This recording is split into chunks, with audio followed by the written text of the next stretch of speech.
This is the new BMW X6, and in this video we're going to tell you everything that you need to know about this new, slightly controversial car. But before we start, make sure that you're subscribed to our channel because we've got loads of videos that come out every week, and if you want to buy a new car and you want to save some money, then go to whatcar.com to get the best deal. The first BMW X6 came out in 2008 and it was a controversial car. The reason for that was it basically created a new segment, a new class of car, because it was the first SUV that we saw that had the big chunky styling, but also with a swooping roofline, so what we call a coupe-like roofline. So big car, but made to look more kind of sporty and athletic and ultimately less practical as well. So it generated a huge amount of debate. Some people loved it, some people hated it. People had very strong opinions on it, but no matter what they thought, it turned out to be a sales success for BMW. And since then, plenty of other manufacturers have come along and brought out similar cars, like the Range Rover Velar, the Audi Q8, the Porsche Cayenne Coupe, the Mercedes GLE Coupe. So lots of manufacturers have followed since. Although, while lots of those cars are in their first generation, the X6 now, this is the third generation version. So what is new about this car? Well, we'll start with the styling. And the first place that we have to start is at the front, because if you come down here and have a look, BMW's been getting quite a lot of headlines recently with its kidney grilles, and it all started with the 7 Series and the facelift, which gave it some pretty big kidney grilles. Then the X7 came out and they were absolutely enormous, and now we've seen what the new 4 Series is going to look like and the concept car that previewed it, and that takes it to even the next level above the X7. So now with the X6 obviously being quite a statement car and big on styling, they didn't want to miss out on the kidney grille headlines. So what they've done is they've put some LED strips along both of the kidney grilles, and it means when you unlock the car and also when you're driving, you can illuminate it. So it kind of has the headlights here and then a kind of soft illumination, which of course on a beautiful day like today is impossible to see, but you will, if we look closely, just be able to see it light up, and hopefully we've got some other footage we can show you as well of it at night.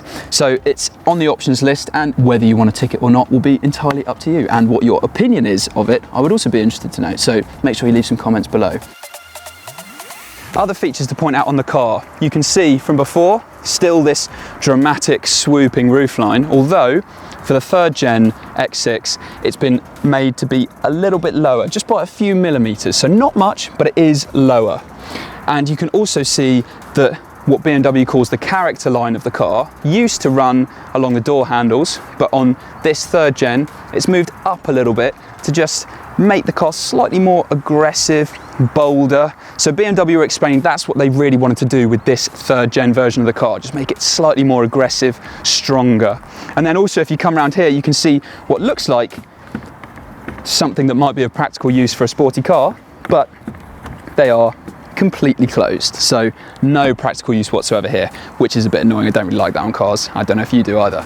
And then the rear of the car, you can see it incorporates the previous versions of the X6, but it just kind of sculpts it and has these stronger lines than before as well. So it's really quite intimidating from the rear, and the whole car, you know, it's going to generate a lot of debate, isn't it? So make sure you tell us in the comments below whether you like the new styling of the X6 or whether you think actually there's some other SUV coupes that do it a little bit better.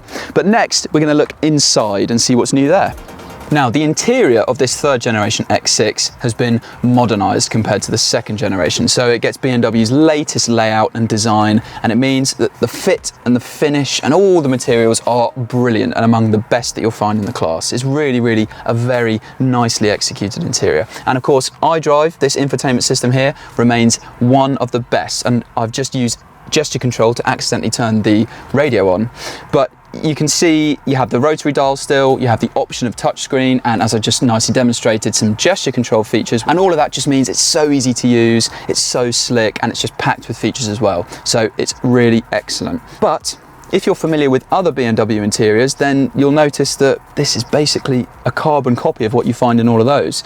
And in fact, I asked BMW, you know, are there any exclusive features in the new X6 that you will only find in the X6? And what they said was, apparently there's some extra knee support down here for the driver. So I don't know if that means that your typical X6 buyer has enormous knees, but that's the only thing they could point out. But still, that's not necessarily an issue when the interiors are this high quality. And also, this is something I've noticed on lots of other BMWs as well, with this sort of blingy glass crystal effect gear lever.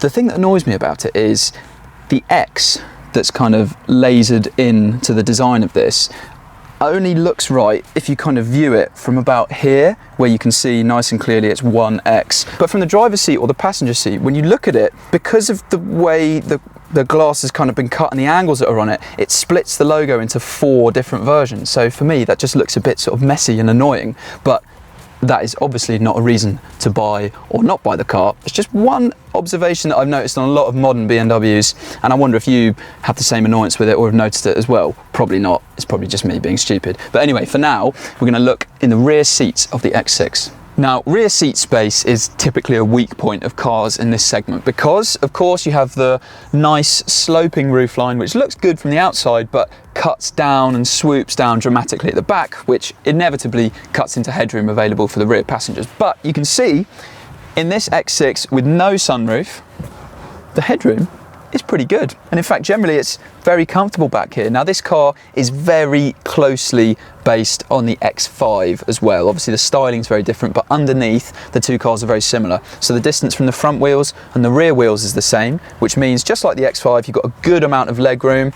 The knee room is brilliant as well. It's a nice wide interior, but yeah, this headroom really isn't bad for if you're an especially tall adult, you know, well over 6 foot. Of course, you might feel a bit cramped, but generally it's pretty good back here. So now let's look at the boot. Well, the boot actually has the same capacity as it did before, so it's quite a long load bay, but it is a bit shallow. Although you can see there's some helpful underfloor storage there, and it's useful having the boot floor that will prop itself up as well. Obviously you can have a spare wheel there if you put it on the options list, but it's useful space here that goes quite far back. But the main issue would be the height of the boot, because it has that swooping dramatic roofline, and it does make it slightly less practical in the back. But still, compared to other rivals with a similar roofline, it's pretty impressive. But now we're going to see what this is like to drive.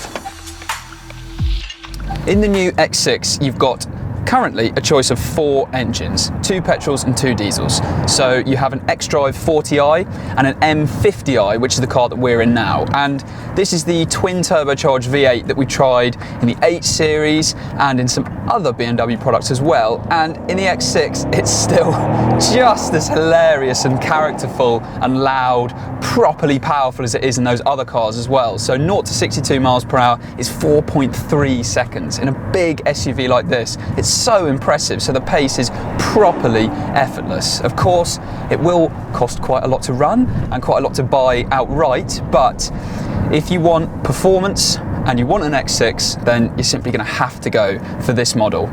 Perhaps the most sensible choice in the lineup will be one of the diesels, and the xDrive 30D, again, is an engine that we tried in plenty of other BMW SUVs, and that's likely to be the most sensible and the best value choice, because in the other SUVs we've driven, it offers really good performance, it's quite refined and quiet, and it's generally just very impressive. And you've also got, for the range-topping diesel, an M50D.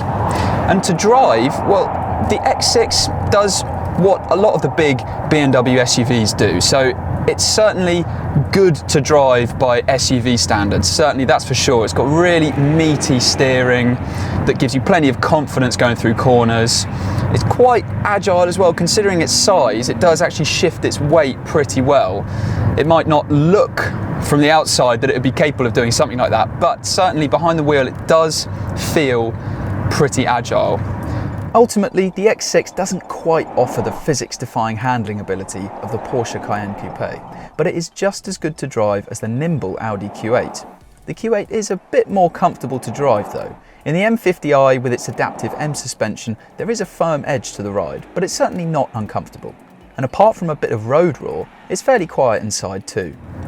Visibility is one slight issue with the X6, but it's really not that bad. So out the front, it's good. You do have quite a narrow, sporty view out with this kind of narrower, slimmer windscreen, but big door mirrors. However, just the view out the back, because of that sloping roofline, it is slightly limited, but you've got plenty of cameras that you can add to the car to make it easier for doing maneuvers and seeing out the back of, and you get front and rear parking sensors as well.